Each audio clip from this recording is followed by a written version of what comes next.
স্টোরে যাব। প্লে স্টোরে ওপেন করার পর আমরা সার্চ অপশনে গিয়ে ক্যাপকাট লিখব। হ্যাঁ, CAP ক্যাপকাট লিখে সার্চ দিব। হ্যাঁ, সার্চ দেওয়ার পর আমরা ক্যাপকাট অ্যাপটিকে ইনস্টল করে নিব। আমরা ভিডিও ডিসক্রিপশন বক্সে যাব। ভিডিও ডিসক্রিপশন বক্সে আমরা ক্যাপকাট টেমপ্লেট পাবো, মিউজিক ব্যাকগ্রাউন্ড আমরা এগুলো পাবো, এগুলো আমরা ডাউনলোড করে নিব। হ্যাঁ, আমরা ভিডিও টেমপ্লেটে ক্লিক করে নিব। তারপর দেখুন আমরা ক্যাপকাট টেমপ্লেটটি ওপেন করব। ক্যাপকাট টেমপ্লেটটি ওপেন করলে আমাদের গ্যালারিতে নিয়ে যাওয়া হবে। গ্যালারি থেকে আমরা 4টি ছবি সিলেক্ট করে নেব। হ্যাঁ, আমি 4টি ছবি সিলেক্ট করে নিচ্ছি।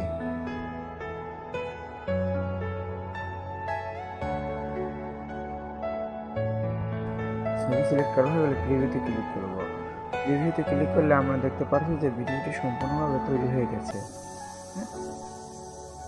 আমরা এক্সপোর্টে ক্লিক করব। এক্সপোর্টে ক্লিক করলে উইদাউট ওয়াটারমার্কে ক্লিক করব, তাহলে ভিডিওটি এক্সপোর্ট হওয়া শুরু করবে। এক্সপোর্ট হওয়া শুরু করলে আমাদের ভিডিওটি গ্যালারিতে সেভ হয়ে যাবে। যে ভিডিওটি এক্সপোর্ট করে নিলাম ওই ভিডিওটিতে আবার নতুন করে গান বসানোর জন্য আমরা ক্যাপকাট ওপেন করব।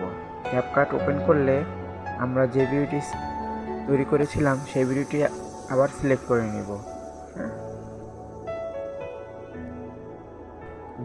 ভিডিওটি সিলেক্ট করে নেওয়ার পর আমরা লাস্টে যে ক্যাপকাট ওয়াটারমার্কটি রয়েছে সেটাকে ক্লিক করে ডিলিট করে নেব। হ্যাঁ, দেন আমরা ওভারলেতে ক্লিক করে যে গানটি আমরা ভিডিওতে লাগাবো সেই গানটি আমরা সিলেক্ট করে নেব।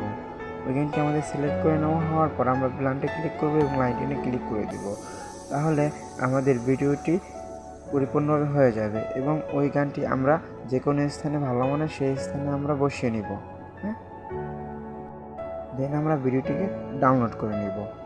হ্যাঁ, ডাউনলোড হয়ে গেলে আমাদের ভিডিওটি সম্পূর্ণভাবে তৈরি হয়ে যাবে।